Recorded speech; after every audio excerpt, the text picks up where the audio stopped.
Sean? Yo. Justin? Yep, I'm here.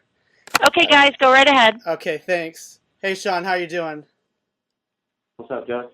Good. I guess I'll start off with what you're doing now. You're in the midst of promoting several hot collaborations that you've got going with Nicki Minaj, with Massive Attack and Get It All. So can you tell me about how your collaboration with her came about?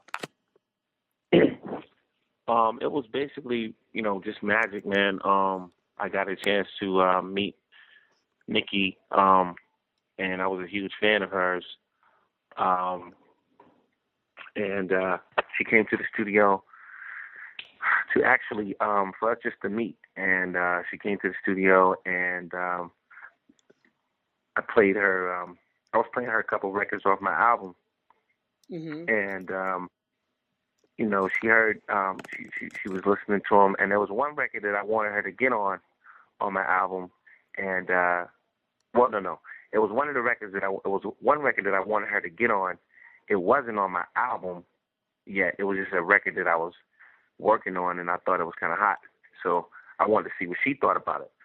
So she came through, and I played her that record, and then I played her some of my other records that was actually on my album. And she actually heard Get It All and went crazy. You know what I'm saying? I was like, yo, I really, really like that song. Yeah. And I was like, really? And she was like, yeah.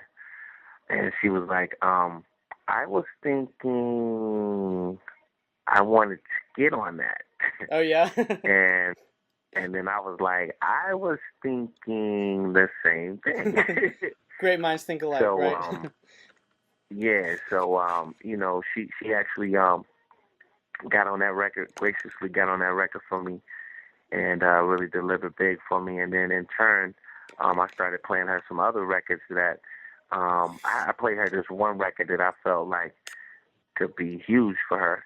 Yeah. And when I played it for her, her assistant that she be with was like, wow.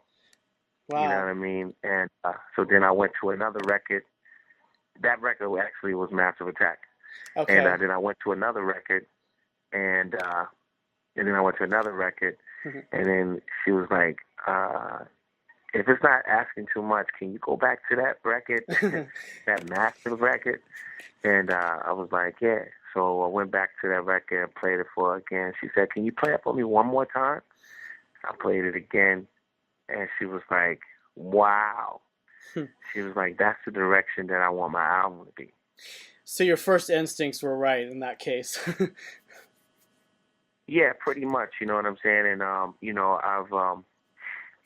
I was named the pen by, Jay-Z, and that's, pretty much what I do. You know what I'm saying? Outside of being an artist, I pretty much keep a real, I'm really creative, and I'm like I'm a lot of different people inside this one person. You know what I mean? Because I'm like, so one day I'm like from the island, like a Jamaican. One day I'm like on some real pop shit. Another day I'm on some real urban stuff. And some days I'm just on some mainstream loving you type of music. You know what I'm saying? So, right. So like a melting pot. Yeah, you know what I'm saying? And so, some days on my aggressive side, and Massive Attack was one of those records that I did, from my aggressive perspective, that I felt like a female, was a female anthem type of record. You know what I mean? And yeah. I clearly knew that record wasn't like an everyday sound. So I knew that I knew that it was going to have to be for an artist that had a really, really big personality. Definitely. You know what I'm saying? Yeah, and it comes across, yeah. So, and I didn't expect everybody to get it at first. I never did. You know what I'm saying? Like none of my records, because we had the same reaction to Breakup. You know what I'm saying? When people first heard it, it was like, I don't know about this one. I mean, the beat's a little different, but that's what I do. Same thing with Yeah. You know what I mean? Like, the record label when I first did Yeah for Usher. You know what I'm saying? This was before anybody heard the record, including Lil Jon and Ludacris. Including any of them. You know what I'm saying? I took it to L.A. Reid, and when they first heard it, it was so different. Yeah. for what was going on at that time. You know what I'm saying? For Usher, it was so different. You know what I'm saying? Definitely. It just kind of took everybody by surprise, and that's really been the story of my life. You know, if you look at my catalog, you know, I'm known for records like London Bridge for Fergie, or Pussycat Dolls Buttons, or you know what I mean, Sierra's Goodies, or Usher's Yeah, or Khalees, you know, Blindfold Me, things like that. Yeah, Blindfold Me, Bossy from Khalees, Mm-hmm. you know what I'm saying, or stuff like you know, a lot of Beyonce, you know, Ring the Alarm, Check Up On and Get Me, Upgrade You, you know what I'm saying, just really big records. So what I try to do is try to swing the pendulum when I do music, you know what I'm saying, and that's what Massive Attack is all about, man. So, you know, Now, you mentioned that sometimes there's misconceptions of what writing versus producing is. Is there a way? I don't know, how should I say this. Let me backtrack a minute. What would you describe as the actual difference? Like, I know, given your nickname of the Pen, like, do you actually sit down and write out the music and the words, or is it something where you literally just go straight into the studio and you start putting together the track, and then the song writing per se is born out of that, or how does that come together? See, what I do is, okay, when you look at great producer teams like Jimmy Jam and Terry Lewis, you look at great people like even Teddy Riley, some of the greats like R. Kelly, right? Producers, right?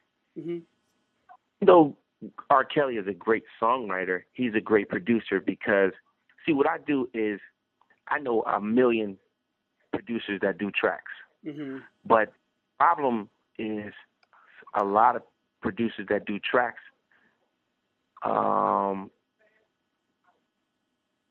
there's a difference in being able to do a track and produce a song. That's the inception of the music industry. You know what I'm saying? Like, you mean as far as like producing the vocalist and so forth?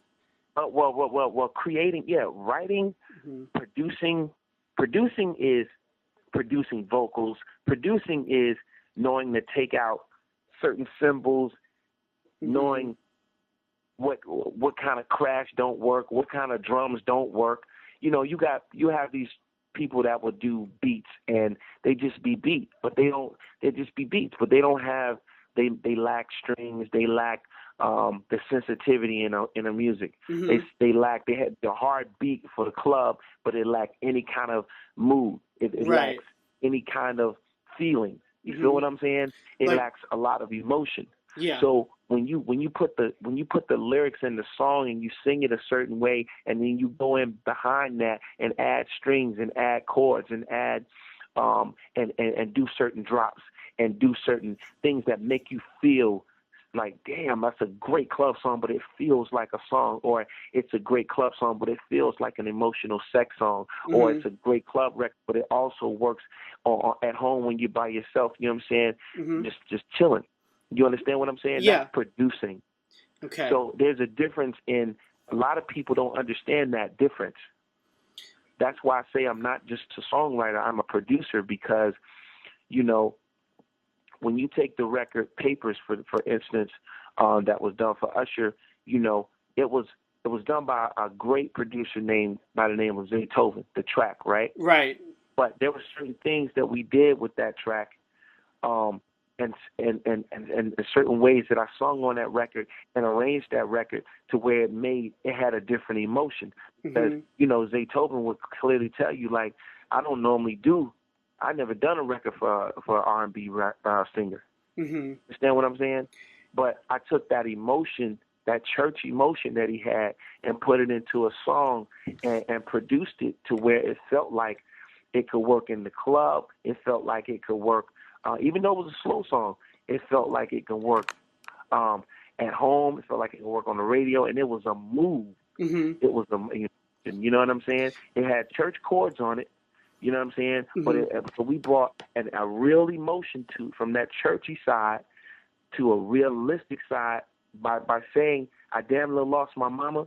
Everybody around the world could feel it, but it was more based in his situation, if you feel what I'm saying. Right. We went to the root of an urban son and an urban mama.